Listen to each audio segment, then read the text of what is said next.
The doors of the bar are about to open. Today, Cam reviews the Joby Wavo Pro Mic. I have a chat with Hari Mehrotra regarding the Wales and West show. Alice Cooper has a ding-dong with a photographer. And we also discuss when is it that you should probably quit photography. But before we go into that, Cam has a couple of things to say. Yes, I have, Mark. Thank you. Now, if you enjoy the show, please do make sure to support us by subscribing to our new YouTube channel.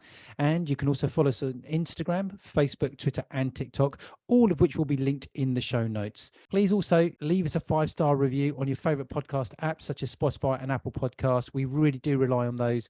And with all of that said, let's head to the bar. Let's open it up.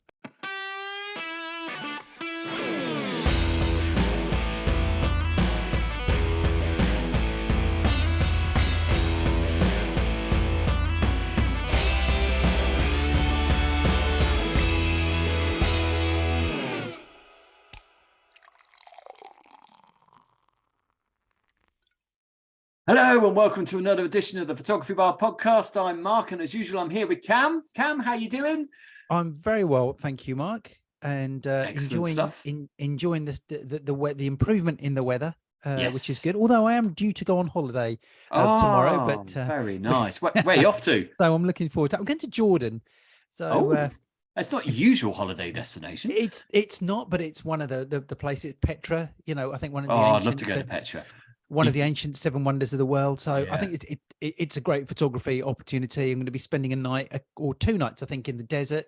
Nice. So that sounds awesome. So I'm very much looking forward to that. Yeah, we want to see lots of pictures, and I dare say our listeners want to see pictures as well. So exactly, and you know what, the sun's out here, and it's got me into that holiday mode, which is fantastic. So it's all good, and I want to start with something as a positive, something good actually, because you know particularly on social media these days, it's very easy to knock companies for bad service. People are very quick to write bad reviews, but they won't necessarily say something that's positive. Yeah. You know, it's very easy to write. It's very easy to write a poor review, don't you think? Yes. No, I completely agree. Yeah. You're very quick to see a bad review.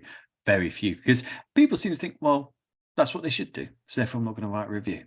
Yeah. But if something's slightly off, bad review, and it's terrible.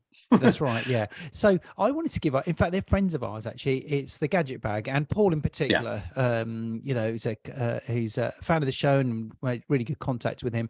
So I wanted to order a few things, and in fact, it was the friends at the Gadget Bag who we ran our recent competition with, and we had some, 10 lucky winners who won £100 worth of whatever gift, whatever products they wanted to order from the Gadget Bag. So that was really good, and we are going to be running some more competitions with some other people as well. So in the future, really looking forward to that. But I decided to order some batteries from the Gadget Bag, and they were the batteries for the Canon R6. And what's great about these batteries is that they've got the USB-C charger in the battery, so you don't need a separate charging unit, which is really good. I really like that idea. So you just need the cable, plugs in, USB on one end, USB-C on the other, plugging into the socket, which is great. So there's no separate charger, which is brilliant. So if anyone's thinking of getting any new batteries for their Canon or Nikons, whatever, it's not available for every model, but I think it's really there's a lot of options there that you've got. Is look at these batteries from the Gadget Bag, gadgetbag.co.uk. But I just wanted to give a shout out really just to the way they sent me the products, because, and I think we've got a photographer's got a lot to learn from this, because when they sent me the batteries, they came in a box, which is great, but when I opened it up, there were some little gift items in there, which I just thought was absolutely brilliant. Yeah. And I won't say what they were, because I think the Gadget Bag do it periodically, and it was a lovely surprise, and they were really useful, a couple of really useful free gifts. Ah, cool. But it really impressed me because it was a certain level of service. The quality of service was just absolutely awesome. Just by doing that, there was a really good feel-good factor. It made me feel good. Now, I've had that before from other companies as well. You know, when they drop maybe a little calendar in or something like that, or a pen, any little thing like that is really good. So as photographers, I'm guessing really for the commercial photographers out there, you're probably very rarely now going to be giving a product, a physical product to customers, but you're more likely going to be sending digital files. Whereas wedding photographers are going to be giving preview books, are going to be giving wedding albums, they're going to be giving USBs. Why not consider dropping a little gift in there, a pen, maybe it could be a branded pen, something in there that, or whatever, that you think, oh, actually, that's quite cool. A tiny little bottle of perfume, those little sample bottles that you get or something. They could be really cool. I've just thought of that off the top of my head. And I think it's quite a cool idea, actually. I might start doing that for our customers. But anyway, so I just wanted to give a shout out to the Gadget Bag. It's gadgetbag.co.uk, and check them out, guys, for batteries or battery grips, camera remotes. They do LED lighting. They do lens cleaning cloths. Say we all love lens cleaning cloths, don't we? They do a number of other products as well. So do please check them out. So do check them out, because it's they're really good. And if you buy a lot of things from them, you might get a free gift, but we can't guarantee that. Exactly, that's right. We have no control over that. But, exactly, and I didn't say what it was either. So, no, but other than that, it was really useful. Now, our friends, we love to do product reviews, and we're very fortunate that we have companies now that send us products. I mean, Canon being the biggest name, great. Canon sending us products, absolutely fantastic. But we've been sent product here by Joby. And I know, Mark, it's not a product that you normally use, but I wanted to do a quick product review on this because I know a lot of people that shoot video may be interested in this. And I know that you've not really gone down the route of video. No, I've not done a lot of it. I am very much a dedicated stills photographer. Although I have done some video with you here and there, haven't I? And I have done some for my Time Punk stuff. It was a couple of years ago now. But no, generally, no, I don't know much about video. But what is it you want to do review? So basically, it's a microphone, a shotgun mic. So first of all, Joby. What's a shotgun mic? Sorry, what's a shotgun mic? The shotgun mic is something that just sits on the top of your camera, and so rather than using the internal microphones on the built-in microphones from your camera and using that audio, this is a separate mic that sits on top on your hot shoe. And you've probably seen those microphones, haven't you? They've got like this big fluffy thing over the top, and this mic has the option of that, just to cut out any wind noise. But Joby, you probably know them for their Gorilla Pod range of tripods. I do know those. And more so in recent years, they've started doing sort of some video accessories, because obviously, with vlogging, it's a huge thing. More and more photographers are looking into video and doing that. So they've been doing lights, microphones, they've been doing cases for smartphones, that type of thing. But they've got this Joby Wavo Pro Mic out now. It's not brand new. It's been out for a little while. It's been out for about a year or so, I think. And but they sent it to us, wanted us to do a review. So I popped it onto the Sony A7 III camera and used it on that, and it just connects onto the hot shoe, and then just a little lead from that just connects directly into the input of your camera. Okay, so it's really easy to connect up, and like all new things now, it's got the capability of connecting to your to your phone, so you can check all your settings and adjust them on your phone using the Bluetooth. Which is really good. So you can make tiny little adjustments to the audio just using your phone, which is really cool. And how accurate is that? I mean, how much detail can you get into when it comes to changing the settings? Probably in far more detail than I actually need to. So once I connected it to the phone, which took a few minutes to do, like any Bluetooth connection would. Got it connected, pretty much almost just did a quick reading, when, to keep it on simple terms, when you record something and you have the green lights going, green LED lights going up and down, if it gets a little bit too loud, it hits the red. The equalizer, that's it. Okay. So I was just really using that as a guide. And then from there, I thought, okay, let's try and do it like this. Let's try and keep it simple. Because what I was sort of looking to do was, can I put this mic onto a camera and then attach it, screw it tight, and then just press it on, and I'm good to go, without faffing around with things too much. And it seems like that's what you can do with it. It seems like once you set it once, because I'm now sort of, I've used it several times now. I wanted to really try it out in different situations because I've had this mic now. They sent it to us quite a few weeks ago, but I've been trying it in different situations. And what I found is that once I'd actually set it once, I've not needed to reset it again. Oh, And that's I think good. that's brilliant. So it remembers what you put in and the things that you want to do. Yeah, exactly. That's right. Yeah. And so from that point of view, it's very, very easy to set up and use. It's solid. It feels, it's not plasticky at all. It feels like it's got some weight to it. Yeah. But without having any weight that really, where you think it's actually weighing heavier on your camera, it doesn't really feel that it does do that at all. But which is good, because the last thing you want, if I know mirrorless cameras tend to be a bit lighter now, but the lenses are still quite heavy, aren't they? You got a decent bit of glass on there, aperture of 2.8 or even 1.8 in some respects, 77 mil aperture or whatever, on the filter range. Yeah, so you don't want to have that extra bit of weight, so that's good, but that's right. You don't want it to be a cheaply made thing either, I guess. Yeah, but the whole idea of this is that it improves the audio quality over your built-in mic on your camera. Now, right, when you do video, and I think more and more people are picking up on this, the quality of the audio of your video is just as important as the actual visual aspect. If you've got bad audio, then it's really easy for the viewer just to turn off from the actual video. Okay, whereas if you've got really good audio, then it lifts the whole video absolutely completely. It changes it completely. Now, using one of these mics, it's still not as good as using what we call a lapel mic. When you see newsreaders and people on TV, they've got this little mic clipped on their little collar, or on their I've tie. loved it. Yeah, I always called it a tie mic. I've done a lot of recordings. Remember the old mini disc players? Yeah. You used to plug a tie mic into a mini disc player and record some guitar, and it was so crisp. It was so good. Yeah.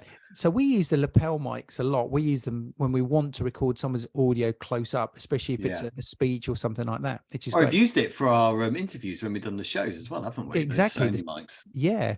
And so those mics are great. But this one here is if you want to, it's a shotgun mic where you can just be moving around with the camera and picking up a good quality audio. It's not there to replace a lapel mic, but it picks up really good ambient audio. Oh, cool. And I think what that does is it's a definite, and it should be as well, when you're spending sort of £250 on it, it's a real difference to the camera audio, the built-in camera audio as well. And it should be as well. And what I do like about it, it looks the part, it looks cool as well. It doesn't look it doesn't look big, it doesn't look ugly. It looks quite cool sitting on top of the camera. Quite sleek looking. Exactly, that's right. Yeah. And on the back of it is a little light that if the audio does get a little bit loud, it just peaks onto red. And it's so very easy to use. When it does peak onto red, I mean, do you, because you mentioned you have the phone settings on there. I mean, can you reduce the input volume on it? Is that something you can do? You can do. However, what it does auto adjust for you as well. So when it peaks, unless you've got it ridiculously high, then it will auto adjust for you. Yeah. And I think that's one of the great things about it is that you can almost just leave it, and it sort of does everything for you, because it's got an active noise reduction, they call it ANR. Officially it's called active noise reduction, and what that does, it helps to clean up the audio while recording.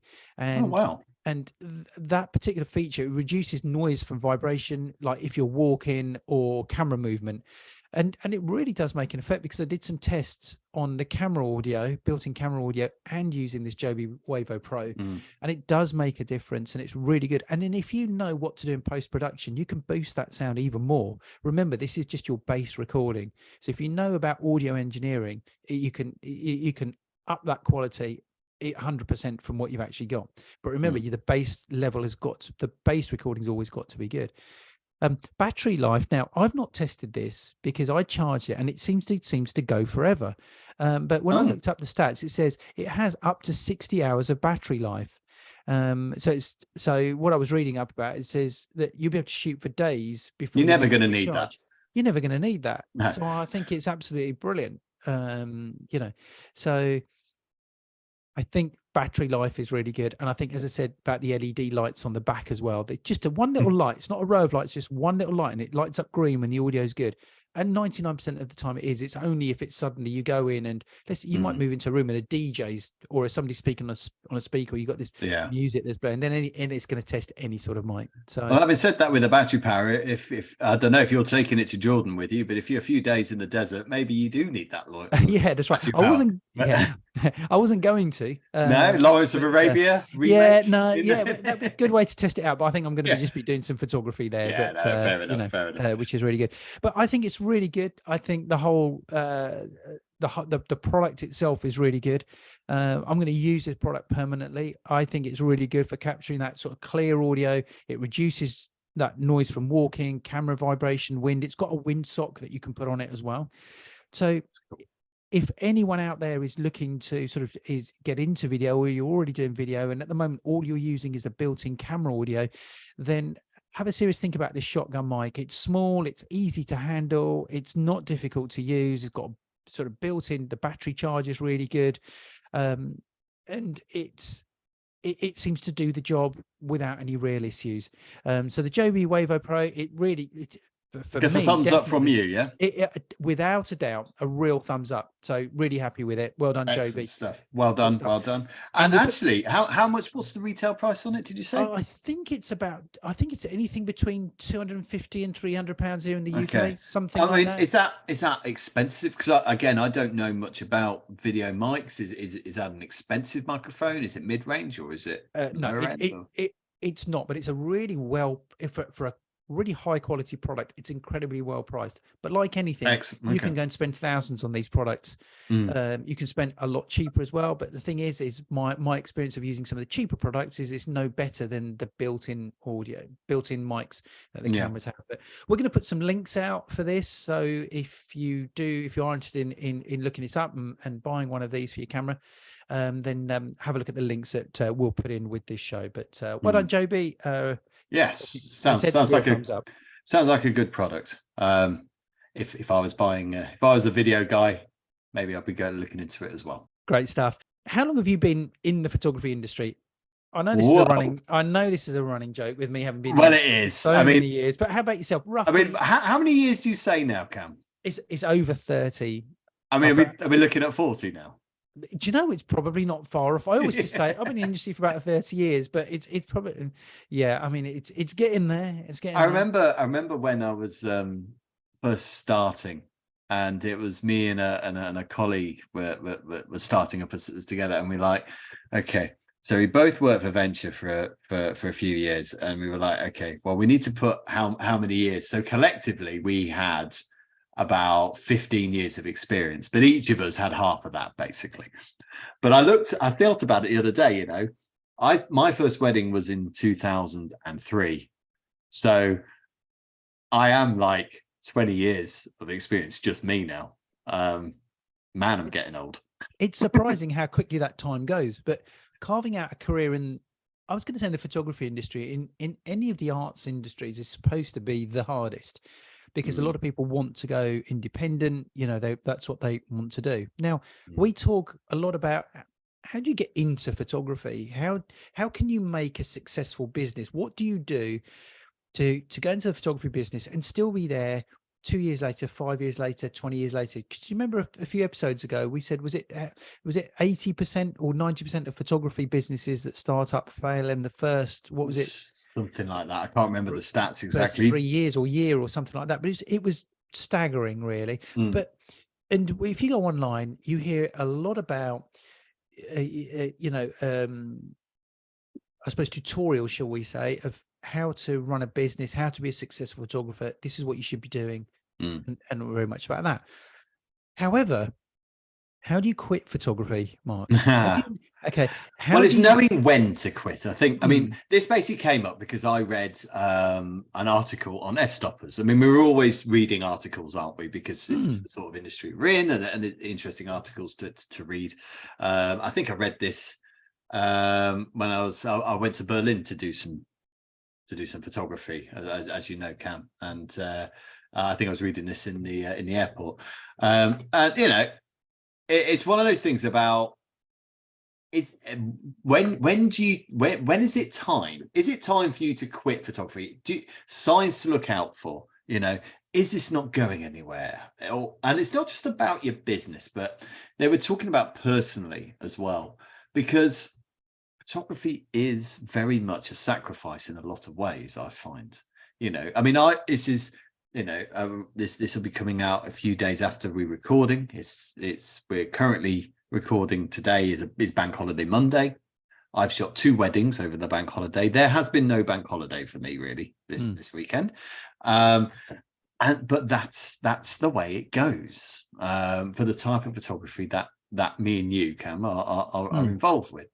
And that does put, that's a burden on a lot of things.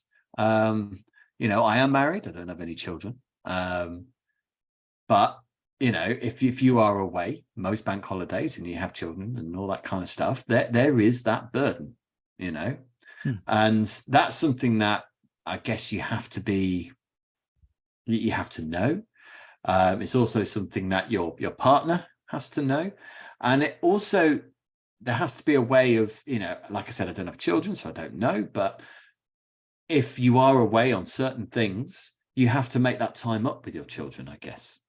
I mean, Cam, you probably have more experience in that area than I do, especially when you were starting out with Jordan, of course. Yeah.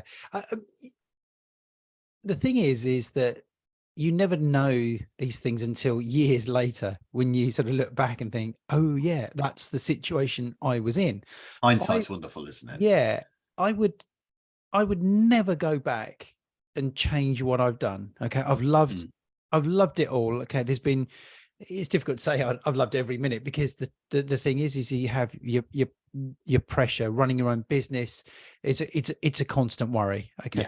Yeah. It's bloody hard work. Okay. We know that. We work long hours, and we've said that multiple times as well, to be fair. And the weddings, they take up a lot of time. And then you've got your commercial clients who then have different deadlines and different type of pressure on that. You've got that.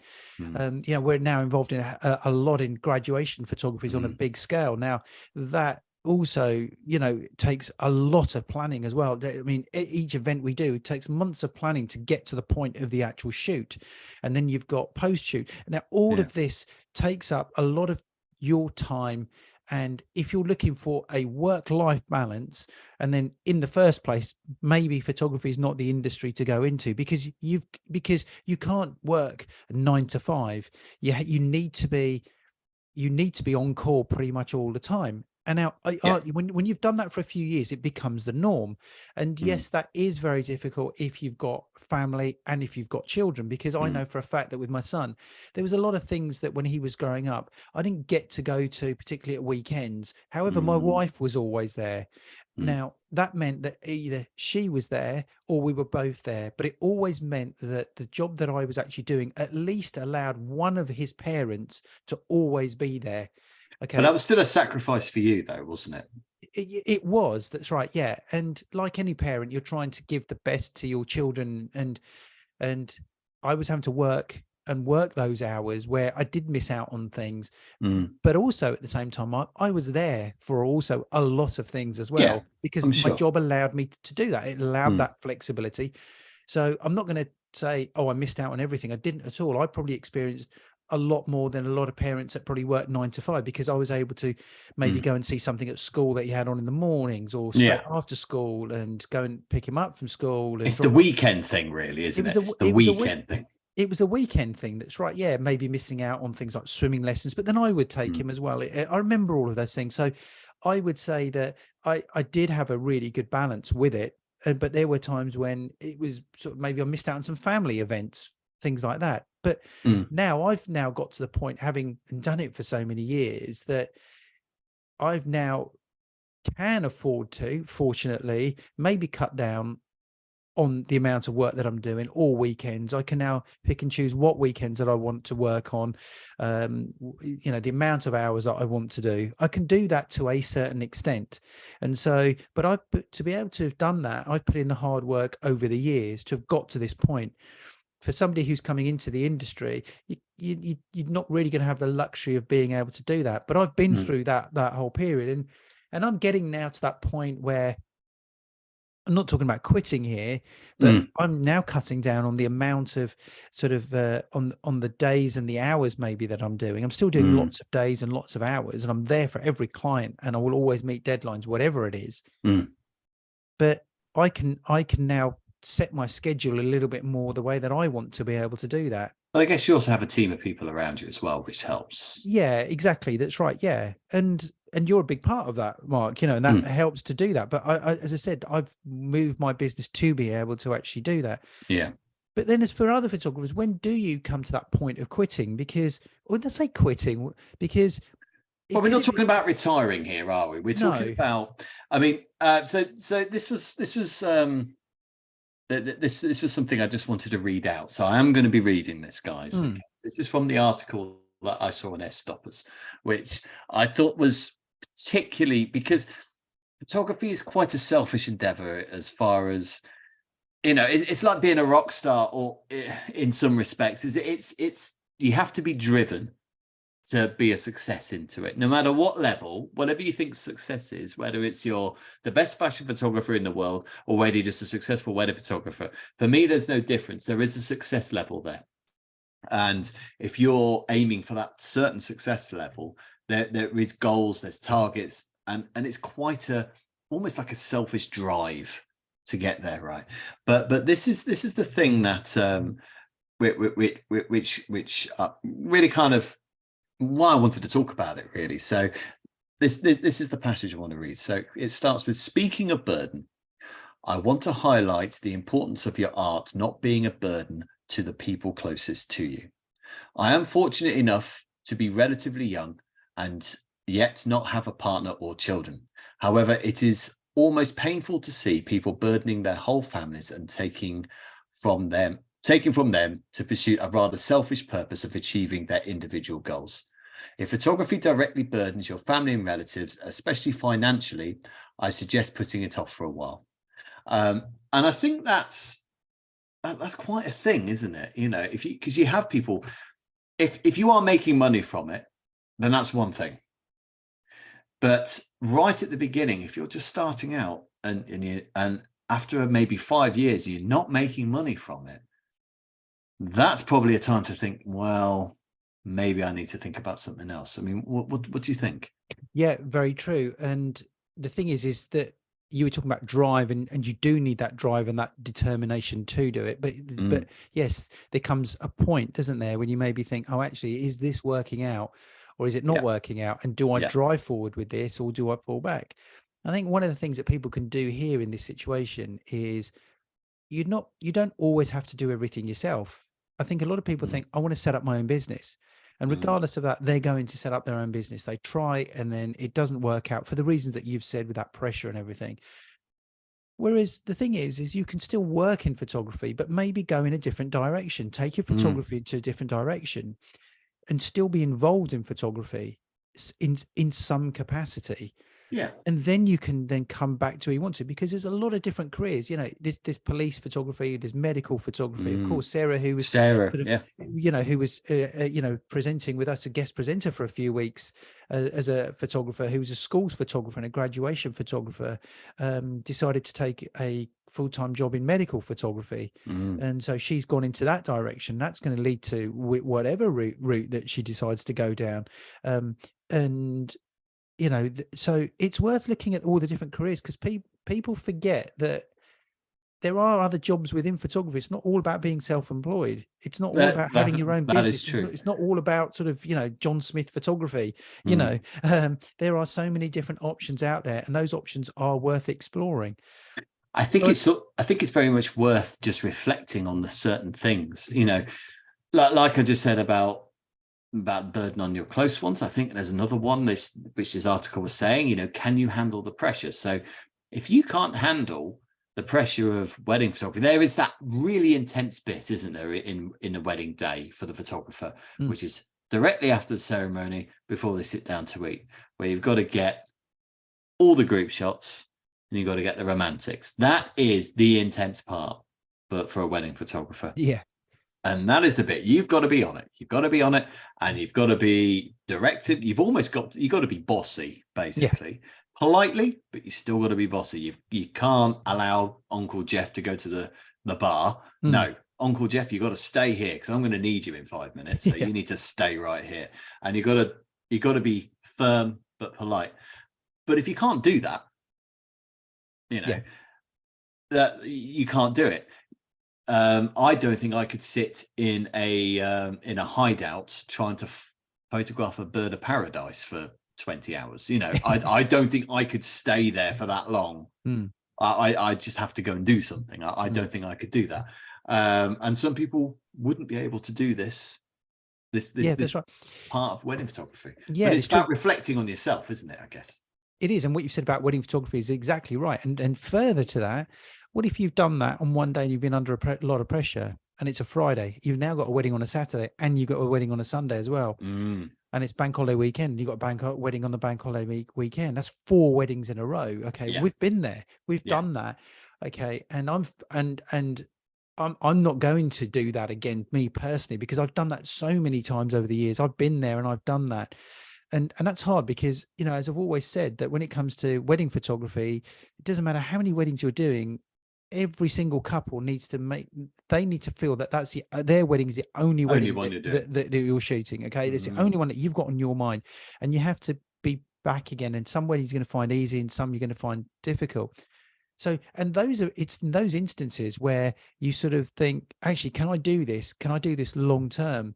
Am I going to, and if I do, then I've got to make that commitment to do it, and I've got to get that work, and first of all, I've got to find the work, I've got to get the bookings, and I've got to do the work. And then you've got to do your editing, and you've got everything else. And before that, your next wedding comes, and then your next wedding comes after that. And suddenly it's mounting on you. You've had no time at weekends. You're editing in the evenings. Your time away from your partner, time away from family events. So you've got to try and find a balance of how you can make that work and do all of that. Because you will crush under that weight. Yeah. And if you're starting out as well, I mean, we're talking a lot about wedding photography here because that's what we know quite a lot of. I mean, we do other stuff as well, but wedding photography, I think, is the thing we know very well. Family photography as well. Family photography, right? Yeah. You've got to work in the hours when people aren't working. So, I work until 8, maybe 9 o'clock in an evening during the week. Because that's when people aren't working. So that's when they come in. And it's difficult if you have a 2-year-old in at 6 o'clock in the evening. It is difficult. You'd rather that 2-year-old came in the morning when they're in a better mood. And again, Saturdays and Sundays, it's always been, if bank holidays, that's when people are off. That's when people come in and have their family photography session. So it's exactly the same sort of thing. But also, just going back to maybe fashion and other types of photography, because it's such a sought after photography genre to be involved in, again, this article, it does say, photography is fantastic, but when you're a beginner, it is an industry that treats beginners not very well. It's notorious for treating beginners like garbage, is what this report says. And I've been there. And I've been there. Yeah, we've all been there. And it's like anything. Journalism, I guess, has a similar sort of thing. If you are an intern and you're starting, you are making the teas. You're not, you know what I mean? But it's hard, and you do have to get through it. But if you feel in 3 years or 4 years you haven't made any progress, quitting is, they always say about quitting is a bad word. It's not. Knowing that you cannot go further with something is better than making that decision and quitting and then doing something else, whatever it is far better than doing something that you're not. Do you know what I mean? Yeah, that's right. Quitting is always given this negative thing. It's not quitting. It's making a decision for your life. It's making a decision that will affect your life in a positive way. And if that means quitting one thing and starting something else, that's not a problem. If you continually do that for the whole life, then maybe. But you've got to make these decisions, and then if something's working, you stick to it. And that's right. Yeah, and that could be different genres of photography, or that could be quitting photography itself. I've been there. I felt about quitting before. I don't know if that's something that you've ever considered, but Yeah, I've had my ups and downs, and that's when work's maybe not coming in, or I'm concerned about the amount of work, and that's pressure. When you're worried and about the work that's coming in, and then suddenly you find that you've got too much work and you can't cope, and you've got to get through it. Regardless, you have to get through it. So it does take a certain amount of it takes a huge amount of individual sort of things, but you've also got to have that support from your partner as well. And if you don't have I was going to say, if you don't have a supportive partner, that's probably the wrong way to put it, because it's unfair on the partner. If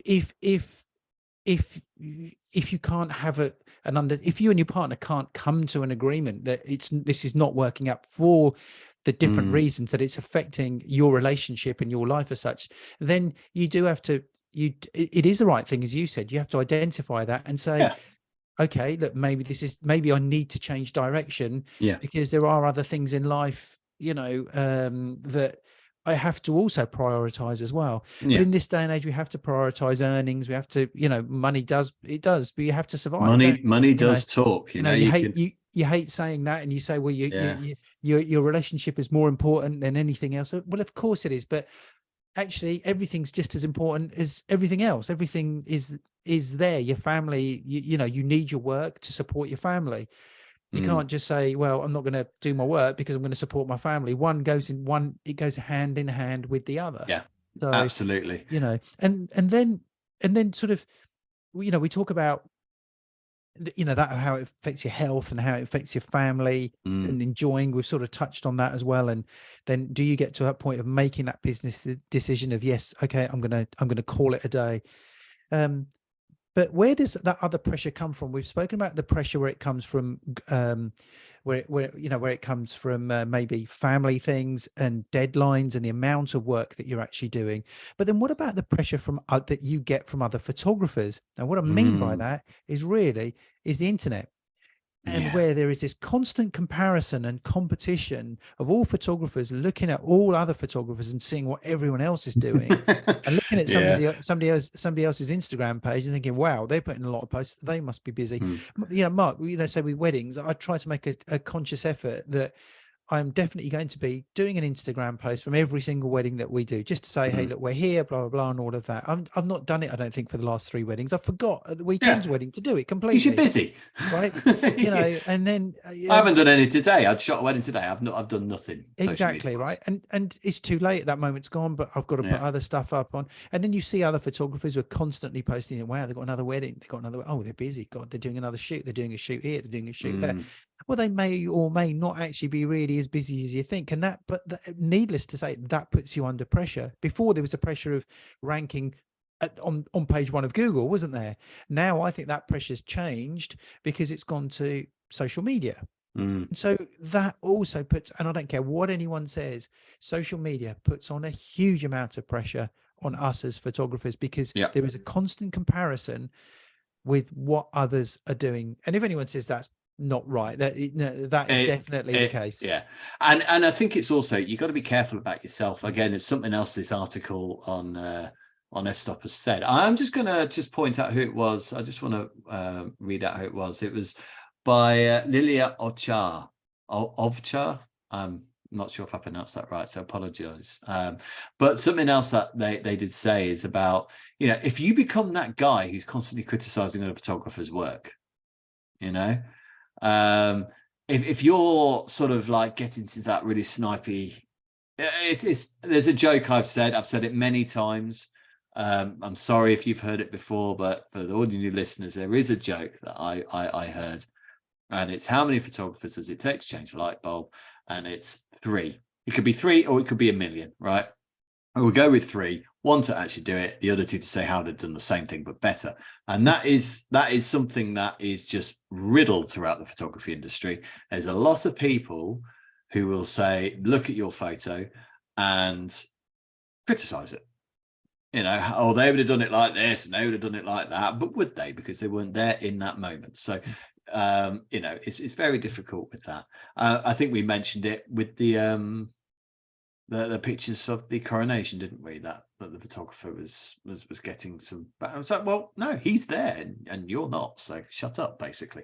But if you're becoming that guy, or lady or whatever, you're becoming that person, then that's probably another time. Because if you're spending too much time criticizing other people's work, then you're kind of neglecting your own work, in my opinion.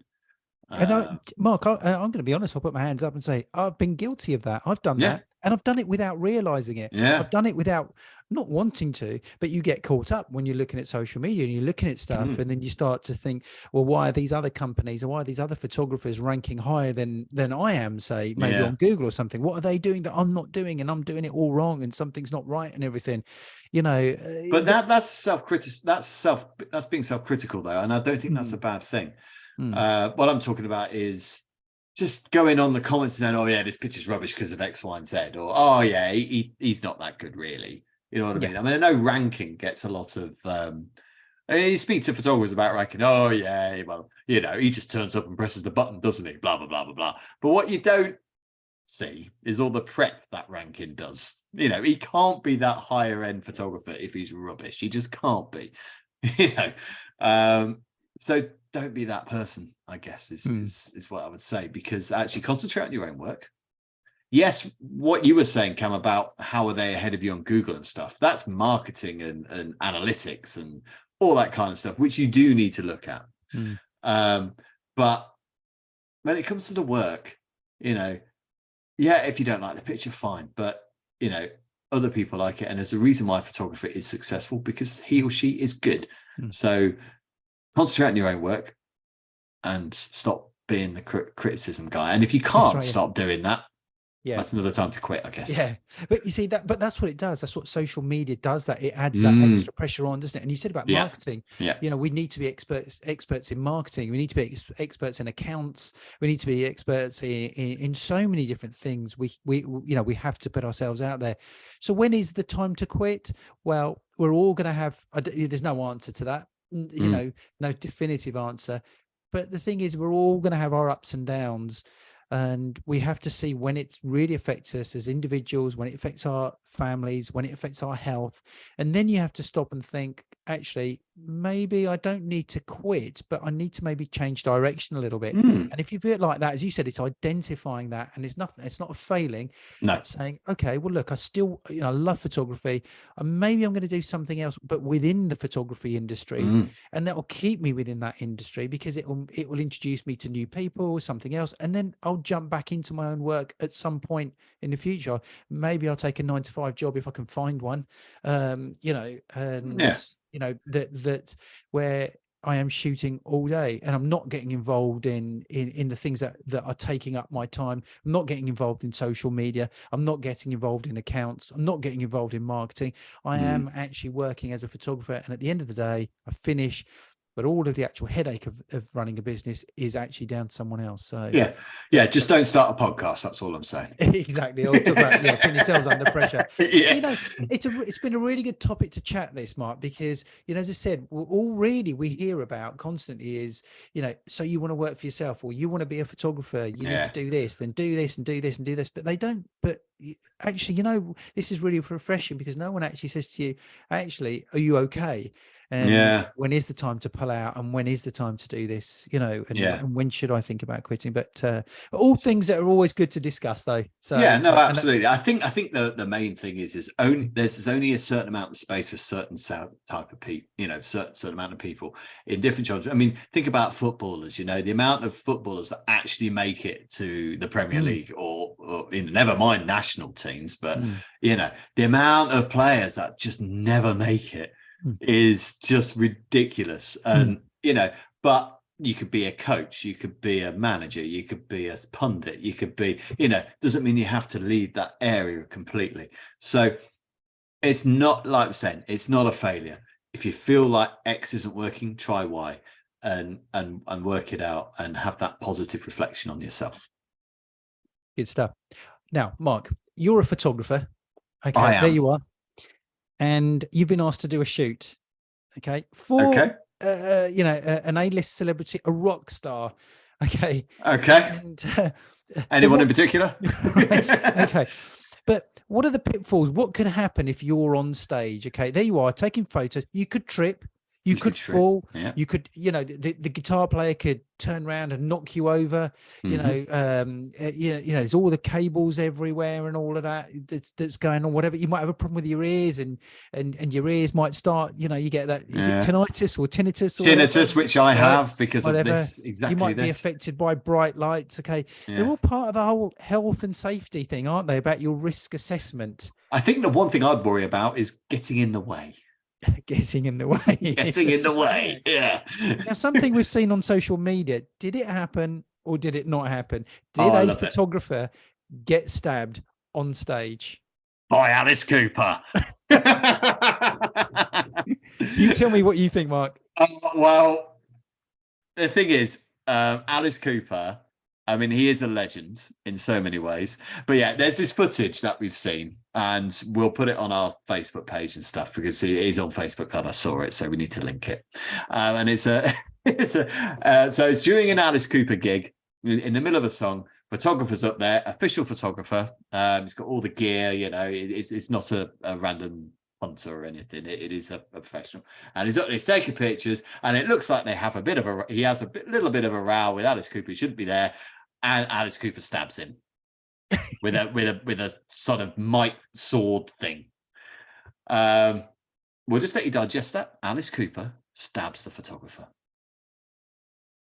No. But he doesn't really. Anyone who knows anything about Alice Cooper knows that he does a lot of theatrical stuff, a lot of sort of magic tricks, doesn't he? I think he beheads himself and all these sorts of things, and it's all, it's Paul Daniels basically, and that's what this is. He doesn't really stab the photographer, but I did like it. Now, Mark, I've not told you this, but I've witnessed this firsthand. I've been on stage shooting Alice Cooper, and I can't remember what year it was yet. The Reading Festival. Many years ago. Oh, right. I did. And the Mission were headlining on the Friday. And I remember I got there, and as we arrived, the four were on stage. I think there was Zodiac Mind Warp and the Reaction, whatever they call it. Anyway, Zodiac Mind Warp. There was Alice Cooper, and I can't remember who was. Alice Cooper was headlining on the Saturday night, Mission on the Friday night, and you know what? I can't remember who was headlining on the Sunday night at Reading, and met Alice Cooper as well, because we were backstage as well. And the guy that I was with, he was a music journalist. In fact, he still is. And so I went with him, and we had the passes through him, and he interviewed Alice Cooper. I had a photo taken with him as well, and I was right there on stage got on stage with him as well. And there were two acts I managed to do that for, and I was Alice Cooper and the Mission, and all of the others I had to be in the pit. And I remember being in the pit because I got showered several times by things that they were put in, by liquid that were put into plastic bottles and being hurled over us. You don't want to know what was in those plastic bottles. You don't want to know what was in those plastic bottles. So I was saving that because I knew we were doing this story, and I was saving that to tell you on the podcast. I've experienced. I wonder why you were so excited about this one. That's right. There were two photographers that were allowed to do it, and we both had one song each to be able to do it. And I did the second song in the set, and the other photographer did the third song in the set, and then we had to go back down to the pit. What was the song? And that was I can't remember what the song was. I can't remember what it was, because actually I was never really into Alice Cooper. I love my rock, that's what I'm into. But I was never really into Alice Cooper. But then I did see him again, just actually when I went to see, it was at Wembley Arena. It's going back several years later. As a friend of mine was a big fan, and he wanted to go, and he had tickets, so I went there. And but he definitely does the whole stage act, and it is all theatrical. It is all about well, I mean, we know Ozzy Osbourne. I mean, did he really bite a bat's head off? No, he actually did that. He did actually do that because he thought it was a fake bat. Oh, really? Is that what the story was? He didn't realise it was a real one, because he definitely did the dove thing, didn't he? In the music, he definitely did that, and I think he definitely did the bat thing because he thought it was a fake bat. He thought it was just some rubber bat, and then he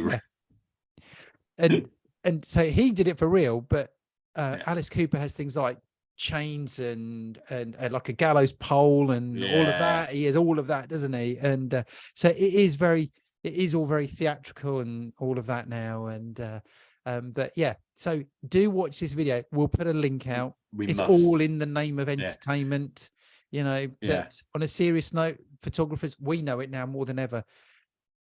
Risk assessments, method statements, insurance certificates. It's risk assessment getting stabbed by Alice Cooper. That's right.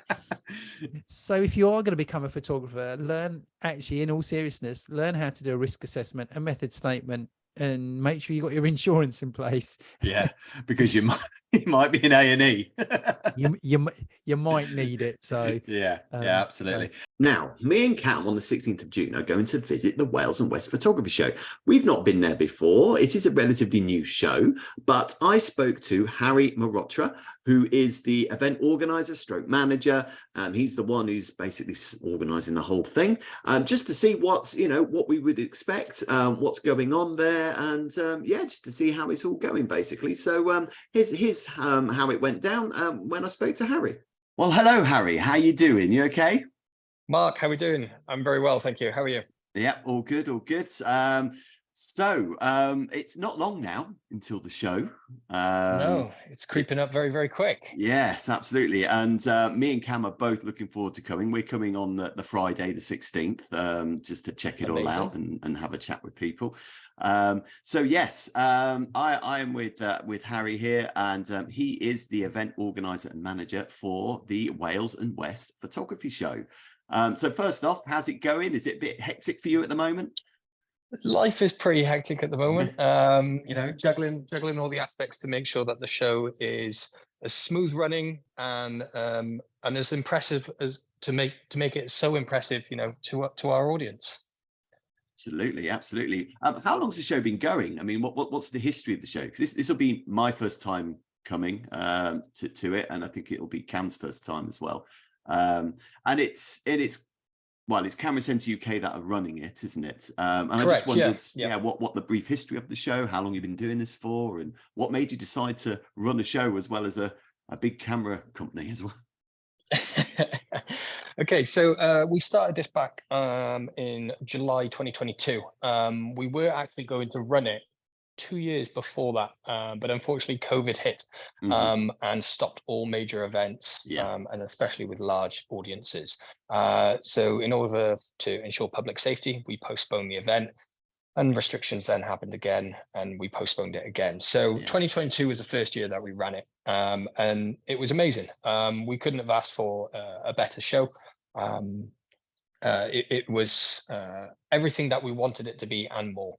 A great location, being at the ICC Wales in Newport, and we've kind of gone bigger and better again now for 2023, which is 15th to 17th of June. A couple of weeks time now.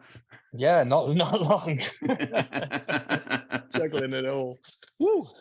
Yeah, and so let's go straight. So who are the big speakers? Who's coming along to speak? What can people see? We have, and I'll list them off in order. We have Sam Nash, who is a master of light for Rotalight. We've got James Matthews, who is a Sony imaging ambassador. We have Stuart Lee Fairbank, who is a video creator who runs his own company called Rain Video. We have Bill Ward, who is making an appearance again. He made an appearance last year and gave an excellent talk. He is a Pentax ambassador, but also a famous actor, I think, from Corrie, if I remember rightly. I'm not up on my Corrie, I'm afraid. So. Nor am I. But an amazing photographer, though, nonetheless. And then on the Friday, we have Geraint Radford, who is a OM system. He made an appearance last year and gave an incredible talk on macro photography. We just couldn't get enough seats for his talk on macro. Oh wow! So we've invited him back to be able to give a fresh audience the opportunity. We then have Lucia Grigai, who is a Canon ambassador. And she's like a wildlife photographer. Some of her stuff is absolutely incredible. I believe she's done some stuff with Nat Geo and stuff like that. So really remote locations. Yeah. So very, very challenging. Glyn Jewis, he is coming down with Permajet, and he's going to be talking about printing. Keith Bernstein, who is a TV and film set photographer. Oh, that'll be interesting. He's coming with Sony. I believe he did all the imagery for The Crown recently on Netflix. So his work is, I'm really looking forward to seeing his work and listening to his talk. Emily Endine. Emily came down last year as well. She represents Fuji. She's an ambassador. She's a landscape and seascape photographer. Incredible work again. Her underwater stuff and her water stuff is quite impressive. We also have a round table at the end of the Friday, which is brought to us by Format High Tech. And I will list the names, which is Dibs McCallum, Courtney Victoria, Josh Cameron, Lewis Adams, Micro 4 Nerds, and Trio Stories. So it's going to be a nice little round table with an open discussion Q&A at the end, about 15 minutes long. But these guys, have an open talk about photography, and the audience are welcome to interact with that. That'll be an interesting one to go and see, actually. Yeah, I think that'd be cool to do. It could open up Pandora's box in terms of photography, where people, are a little bit unsure, but can ask some of the professionals and how it is that they can achieve some of the stuff they want to create. Yeah. Well, it's good when things become a discussion, I think, because then it's not been, sometimes you go to talks, I'm sure the talks are amazing, but if you can interact and it's more of a discussion, I actually find there's these little pearls of wisdom you can find in those discussions that can change how you do something, even if it's just a small thing. So yeah, that's a really interesting concept. I like that. We want to be able to offer any sort of Q&A with any of the speakers and talkers, the speakers on the stage. And we will have a spare microphone that can be utilized to go around to the audience. So if the audience wish to ask the speaker a question, they're more than welcome to, for any of them. On the Saturday, we have the Rode UK specialist, Tom Lewis, who he's an audio specialist. I think he's quite renowned within the Rode industry in terms of microphones. Antonio Pisani, hopefully I've said that right. He is a Ricoh ambassador. He is street photography and contemporary photography. Okay. We have Mark Aspland, who is a Canon ambassador. These are all on the Saturday. He is a sports photographer for Canon, cool. And some of his work is very, very impressive as well. He's captured some amazing sporting moments. Alice Greenfield, she is a Sony imaging creator. She's going to give an amazing talk on hybrid filmmaking and photography, and creating content for social media. We know how important that is these days. To be able to captivate our audience through socials, absolutely, but also being that hybrid person as well. Yeah. There's often a discussion on our show actually about social media and the things you've got to do. So, yeah, any tips for anyone, because it's always changing, isn't it? Algorithms are changing and all this kind of stuff. So again, that'd be really interesting. You have to be a person of many talents these days. It can't just, you certainly do. You certainly do. And then last but not least, two more actually. We have Martin Parr joining us, giving us an exclusive 50th year anniversary talk on his work, and then also his legacy in which he has created. So we're very, very privileged to have Martin join us. Yes. We also then have Philip Bloom joining us at the end of the show. There is a nice surprise coming from Philip. I'm not going to give too much away. There's going to be exclusive on our show. There is going to be an exclusive product launch at our show. Ooh, okay. In collaboration with one of the manufacturers, and it is strictly exclusive to our show. So we've tried to end our show on a little bit of a bang this year. Yeah. So that's a fun one to keep an eye out for, and stick around for. There will be an opportunity as well for, I'm not going to say how many, but maybe 2, if not 3 of the products will be given away to attendees. Wow, is this the surprise product you're talking about? Yes, here, yeah. So we're also giving away, our prize as well, which is a Canon R7 to one lucky attendee. It's a portrait kit, so you get tripods, bag, 2 lenses, memory card, just an entire kit just to get somebody started. Yeah, absolutely. The R7 is a good little camera, so yeah, amazing little camera. Yeah, and it could really, really help somebody. It is drawn at complete. It's a complete random draw. And it's going to just go to one lucky attendee. But for every day that you enter, you get basically entered into the raffle. So if you attend 3 days, you get 3 entries. Oh, if wow. you attend once, you only get one. You get the once. Yeah, no, that's fair enough. That sounds amazing. And I am really excited to know what this product is. Don't worry, I'm not going to try and put my investigative journalism hat on or anything like that, because I don't have one, basically. But yeah, no, really, really interested to know what that is. So yeah, if you're going to go, guys, I mean, the Saturday's obviously a big one, especially with seeing Martin Parr as well, which will be that's a fantastic end to the show.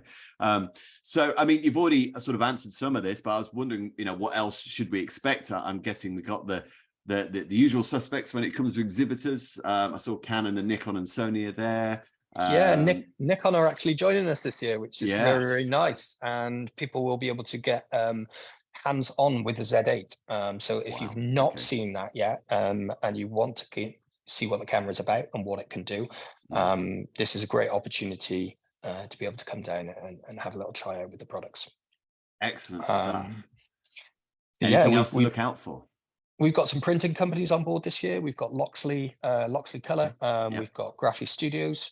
Our stage is going to be a bit bigger this year to allow for more people, because let's be honest, we filled a lot of the seats last year with some of the great speakers that we had. There is also going to be 3 creative zones. So there is workshops running throughout the entire show, from former high-tech ambassadors giving a variety of workshops. On Creative Zone 1, you'll have Yolanda offering her workshop. Unfortunately, it is sold out now. So if you've snoozed, you've lost already. Yeah, that's it. But on Creative Zones 2 and 3, Sam Nash and a couple of other people will also be giving workshops. But these are creative zones that people can go and utilize. We have joined up with South Wales Creatives, which is a local modeling community and creative community. And there's going to be models that can be photographed at these areas. There's going to be a portrait setup basically in one, a full body setup in the other, and a full body setup in the others as well. With lighting, thanks to Rotolight for sorting that one out. And yeah, basically it's a little studio setup with models, and it's just for creative play. You can utilize these. You don't have to book in. Obviously, when the workshops are happening in these creative zones, if you haven't really booked in, you'll just have to come back to it. But the workshops are an hour, so you're not going to have to wait around for a long time. That's cool. Okay. Well, that's great. They're having that interaction there. Well, again, photography is very much a hands-on industry, isn't it? It's not something you just sit and listen to. I guess the best way I've always thought when it comes to shooting or whatever is, get your hands on a camera, get in there and do it, because that's the best way of learning, I've always felt. Well, this is it. We wanted to offer somebody a creative opportunity at the event. It's not just to come in and have a look at the cameras and listen to the talks, be inspired by the talks by all means, but having an opportunity to create an event is quite important for us.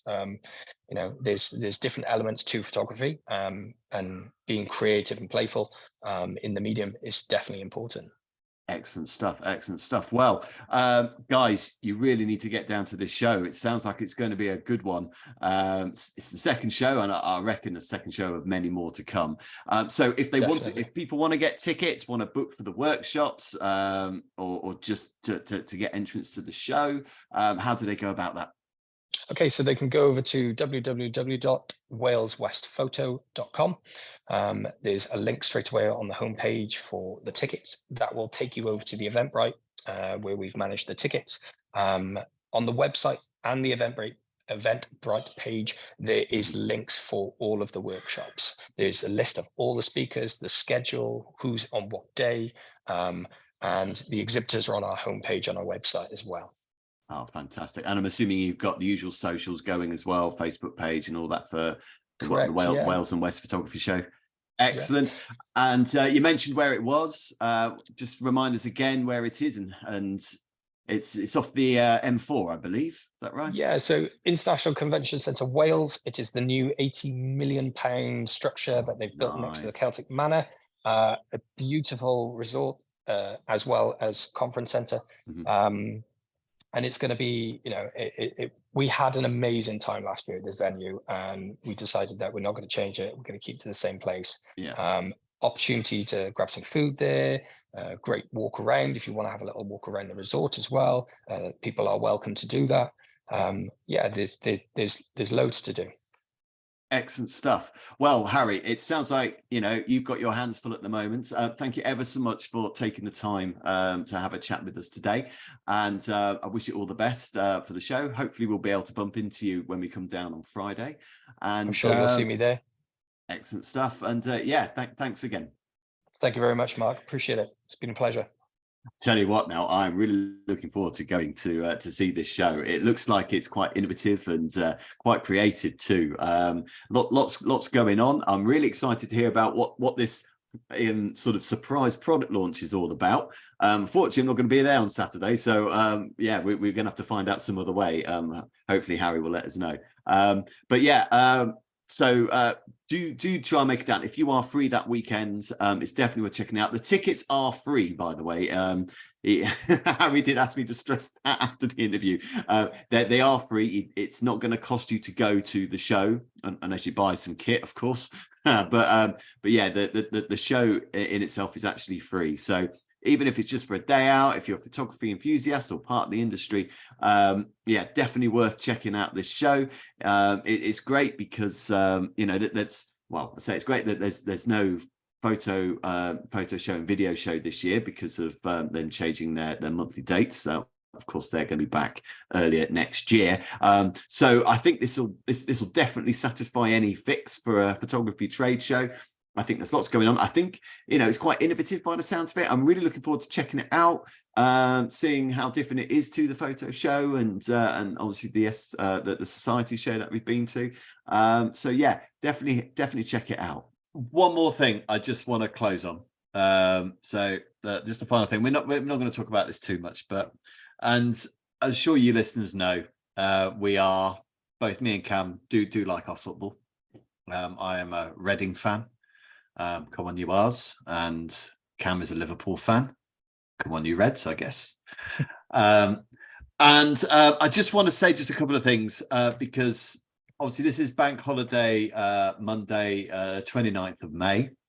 Over the weekend, Jeff Stelling did his last show on Gillette Soccer Saturday, and I've watched Jeff for about 20 years. And I know this is not photography as such, but, you know, think about it. This is a thing where blokes go together in a room or whatever, have a few beers and watch someone read out football scores. I mean, that's essentially what this is. But they did it in this very compelling way. Obviously, there's a lot of producing going on and obviously the camera angles and the video printer and all those kind of things. You know, they make it very much something that you just want to keep watching. You know, they get you involved, and Jeff Stelling was a big part of that. He was obviously he was a Hartlepool fan, and Hartlepool are not exactly the best team, so he wore his heart on his sleeve with Hartlepool. I felt that, you know, he did some very bad sort of cheesy gags, which were just hilarious in some ways. The banter he has, the to and fro. But the biggest thing that I always thought with Jeff, is just the control that he had. All these things are going on. I mean, he is reading the scores from several different leagues. I mean, you've got the Premier League, all the way down to non-league. You know, I mean, back in the days, it was the Vauxhall Conference South. You know what I mean? He had all of them. And when they came up, he would read them all out. There were goals being shouted by his fellow pundits, and he just kept it all in control. And it was just, he was the order to chaos. I mean, when you've got someone like Chris Kamara out and about and you got to go to him, you got to be able to control him, right? So I know this isn't really photography, but it is broadcasting. And what Sky did with Gillette Soccer Saturday was kind of revolutionary, in my opinion. I don't think, I mean, I know the BBC have tried to do it with Final Score, but it's just not the same. So I just want to say congratulations, Jeff. 30 years you did it in total. 20 of those years I've watched. And just enjoy your retirement. Well done, Jeff. Yeah, here. And we started with a feel-good story with giving a shout out to the Gadget Bag for really good service and everything. And we finished on something that's really positive. I've always been a huge fan as well. You've said it all, Mark. So yeah, and great way to finish the show on something positive. So I just want to say thank you always. As always, thank you so much for listening. If you enjoy the show, make sure you continue to support us. Please do subscribe to our new YouTube channel. That's really important. We really need to get people onto our YouTube channel. Breaking news, we have a YouTube channel, everybody. Subscribe. We will be video soon, but at the moment you can listen to us on YouTube. That's really good for us, which is great. You can also follow us on Instagram, Facebook, Twitter, and TikTok as well, all of which will be linked in the show notes. But please, also, we really could ask you, if you don't mind, is to leave us a 5-star review on your favorite podcast apps, such as Spotify and Apple Podcast. You know, we always say, you know, the listeners are the lifeblood of the show, and if you enjoy listening to us, then we need you guys to support us, and then we'll be here to support you guys. So with all that said, we will catch up here at the bar again in 2 weeks' time, and we look forward to it. Absolutely. Cheers. Bye for now, guys.